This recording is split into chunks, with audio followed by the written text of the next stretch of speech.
Assalamualaikum warahmatullahi wabarakatuh. Perkenalkan, nama saya Dwi Febriana, MJ 602. Di sini saya ingin mempresentasikan laporan hasil observasi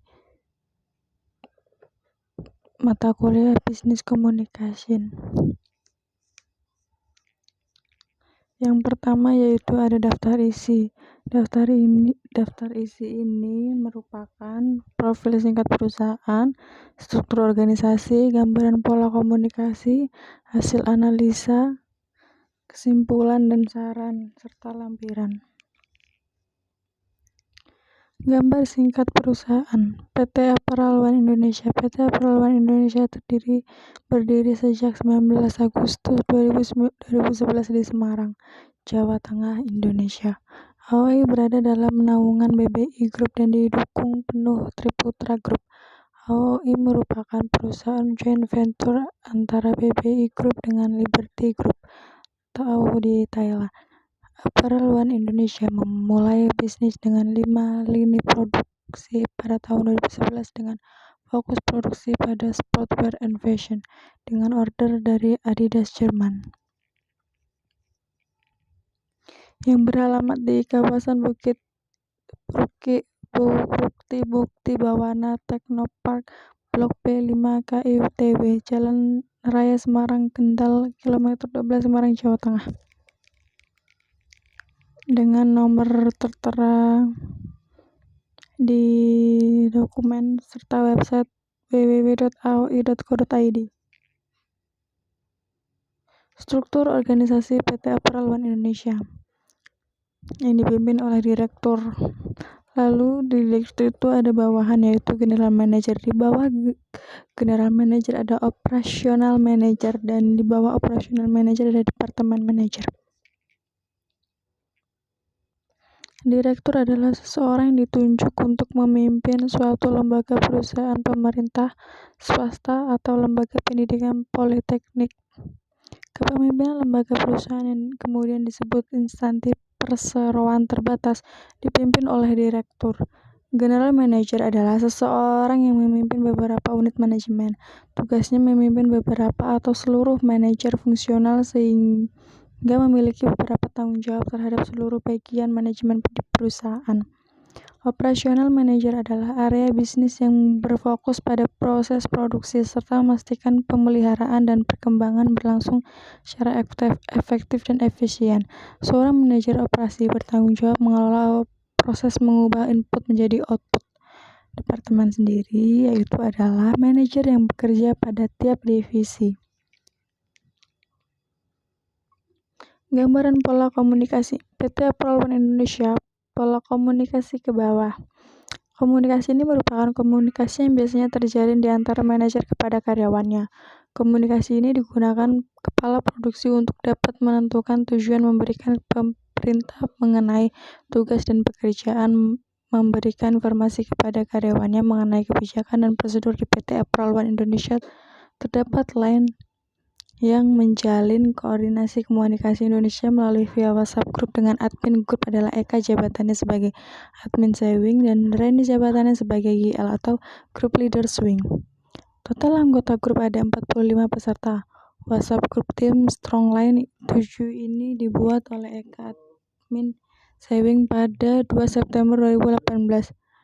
Manajer sering berkomunikasi dengan kepala supervisor, grup leader up atau GL up, dan karyawan demi kelancaran pekerjaan dalam mencapai target dan efisiensi yang sudah ditetapkan perusahaan. Permasalahan dalam ruang lingkup produksi harus diselesaikan dengan baik.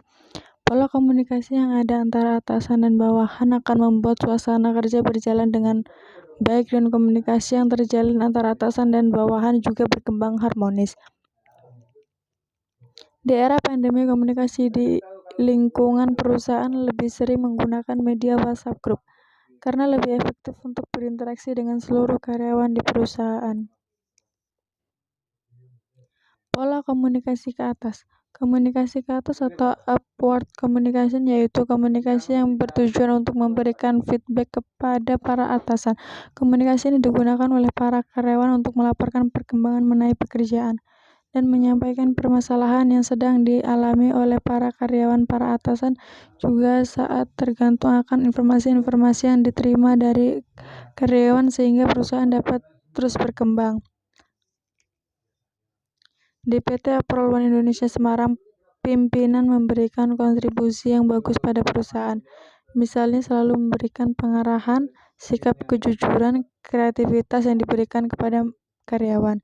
Berdasarkan hal tersebut, Vindi Layundri atau operator shipping mengatakan setiap atasan pasti punya banyak kontribusi yang positif demi kemajuan. Kontribusi pimpinan terhadap perusahaan karena mereka punya hak dan purpose atau maksud dan tujuan untuk kemajuan organisasi perusahaan. Dalam bekerja sama harus mempunyai komitmen serta kerja keras, kreativitas, loyalitas, dan dedikasi dan kejujuran. Pimpinan perusahaan sudah berkontribusi banyak kepada perusahaan, yang dimana pimpinan selalu memberikan pengarahan, ide, gagasan, dan motivasi kerja terhadap kendala dan tujuan yang telah ditentukan oleh perusahaan. Pada tahap pengambilan keputusan atau decision making, pimpinan membuat keputusan dengan banyak pertimbangan, melakukan pertemuan untuk membahas kebijakan yang harus disetujui bersama dan keputusan yang diambil dapat memberi keuntungan bersama. Atasan selalu mengkritik, mengevaluasi, menilai jika sesuatu yang diperbuat atau dikerjakan itu baik adanya. Maka tindakan tersebut untuk masa-masa mendatang mungkin sebaiknya terus dijalankan. Pola komunikasi horizontal. Komunikasi horizontal atau lateral yaitu komunikasi yang terjadi antara para anggota organisasi pada level yang sama. Komunikasi ini dapat menghemat waktu dan memfasilitasi untuk saling berkoordinasi. Komunikasi ini sering dilakukan agar para karyawan dapat saling bertukar informasi sehingga timbulnya kerjasama yang baik. Pada komunikasi horizontal banyak terlihat saat jam istirahat ketika karyawan saling berdiskusi tentang pekerjaan dan saling memberikan saran atas kendala serta motivasi pada pekerjaan masing-masing. Komunikasi sesama karyawan terjalin dengan baik. Komunikasi adalah proses pengiriman dan penerimaan informasi atau pesan antara dua orang atau lebih dengan cara efektif sehingga pesan yang dimaksud dapat dimengerti.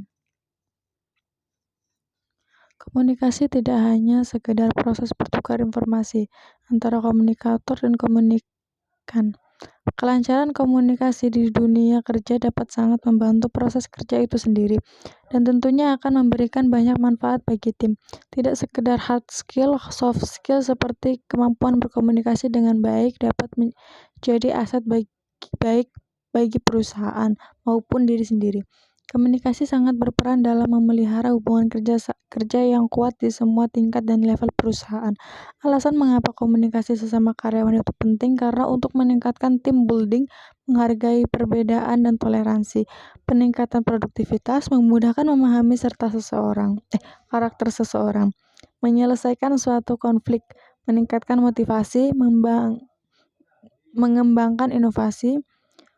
Komunikasi sesama karyawan perusahaan sejauh ini terjalin bagus dan tetap solid. Komunikasi di tempat produksi pembahasannya hanya seputar pekerjaan dan kendala-kendala yang terjadi selama bekerja. Hasil analisa PT Aprol One Indonesia, pola komunikasi ke bawah. Pada PT Aprol One Indonesia Semarang, pola komunikasi dibentuk untuk menjalin komunikasi yang membimbing dan mengarahkan karyawan dan keseluruhan tim untuk mencapai tujuan perusahaan. Pola komunikasi adalah suatu gambaran yang sederhana dari proses komunikasi yang memperlihatkan kaitan antara satu komponen komunikasi dengan komponen lainnya. Pola komunikasi adalah sebuah model dari proses komunikasi sehingga dengan adanya berbagai macam model komunikasi dan bagian dari proses komunikasi dapat ditemukan pola yang sesuai dengan mudah digunakan dalam berkomunikasi. Istilah yang digunakan untuk menggambarkan proses komunikasi yang jadi adalah pola jaringan komunikasi organisasi berantai. Pola jaringan komunikasi dapat dipahami sebagai bentuk atau hubungan antara dua orang atau lebih dalam pengiriman dan penerimaan pesan dengan cara yang tepat sehingga pesan tersebut dapat dipahami. Dalam suatu organisasi, pola jaringan komunikasi adalah bagaimana suatu pesan, termasuk arus informasi dan instruksi, disampaikan secara rinci. Di PT Prol Indonesia Semarang, pola jaringan yang digunakan berbagai macam, tergantung dengan siapa mereka menjalin komunikasi tersebut.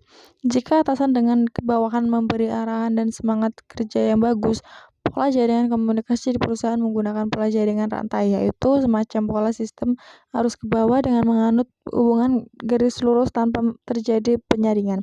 Pola jaringan komunikasi di perusahaan di mana seorang kepala produksi mengarahkan, memberi ide dan memotivasi pekerja. Dalam komunikasi ke bawah di PT Prol Indonesia, bahasa komunikasi yang digunakan adalah formal dan informal. Tujuannya agar pesan dapat tersampaikan kepada komunikan dan diterima dengan baik, atau komunikator. Di sini adalah seorang kepala produksi dan komunikan menerima pesan formal meeting perusahaan, komunikasi kepala produksi dengan bawahan atau karyawan terkait arahan kerja. Komunikasi formal bersifat resmi dan biasanya dilakukan oleh atasan dalam lembaga secara struktural. Organisasi menggunakan bahasa yang formal baik sesuai dengan aturan bahasa Indonesia. Komunikasi non-formal atau informal, suatu komunikasi yang bersifat tidak resmi dan biasanya dilakukan tidak memperdulikan struktur organisasi yang ada serta menggunakan bahasa sehari-hari atau bahasa pergaulan. Dilakukan oleh orang luar organisasi atau komunikasi antara karyawan yang punya hubungan dekat komunikasi sama operator. Pola komunikasi ke atas. Pada PT Keperluan Indonesia Semarang, peneliti melakukan observasi dan melihat secara langsung bahwa bahasa yang digunakan karyawan saat menyampaikan pendapat dan saran kepada pimpinan menggunakan bahasa formal. Komunikasi organisasi adalah pertukaran pesan verbal maupun non-verbal antara si pengirim pesan dengan si penerima pesan yang mengubah tingkah laku. Di PT Keperluan Indonesia, bahasa non-formal digunakan kepada sesama rekan kerja operator swing, sedangkan bahasa yang digunakan kepada atasan menggunakan bahasa yang formal atau bahasa Indonesia. Komunikasi formal, suatu komunikasi bersifat resmi dan biasanya dilakukan oleh orang-orang dalam lembaga secara struktural organisasi menggunakan bahasa formal baik sesuai dengan aturan bahasa Indonesia.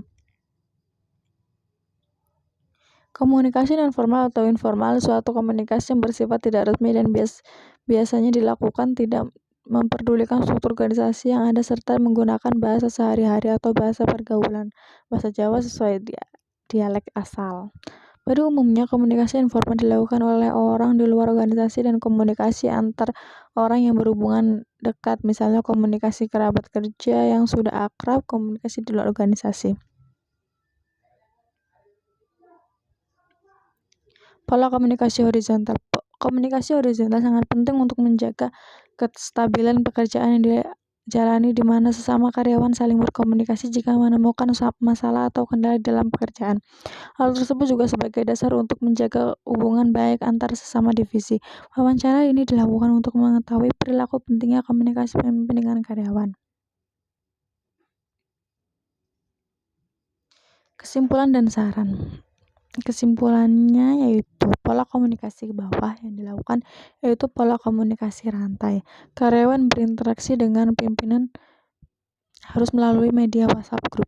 Pola komunikasi ke atas yaitu karyawan selalu mendengarkan arahan dan masukan ide yang diberikan oleh pimpinan. Hal ini bertujuan agar alur kerja dalam perusahaan dapat berjalan dengan baik. Pola komunikasi horizontal yaitu komunikasi sama karyawan harus tetap dijaga untuk menghindari kesalahpahaman dan tetap bertujuan menjaga teamwork yang solid pada PT Keperluan Indonesia Semarang. Karyawan saling bertukar pendapat tentang pencapaian target yang harus dilakukan sesuai tujuan perusahaan. Untuk mencapai itu, karyawan selalu menjaga interaksi dengan bagus, tidak kaku dan saling mendukung. Sarannya yaitu Pola komunikasi dalam perusahaan atau organisasi sangat diperlukan. Oleh karena itu, diperlukan sebuah pola komunikasi yang baik sebab komunikasi membantu proses penyampaian informasi yang diperlukan individu dan atau kelompok untuk mengambil keputusan dengan meneruskan data dan menilai pilihan-pilihan alternatif. Sekian dari saya. Kurang lebihnya saya mohon maaf. Saya ucapkan terima kasih. Wassalamualaikum warahmatullahi wabarakatuh.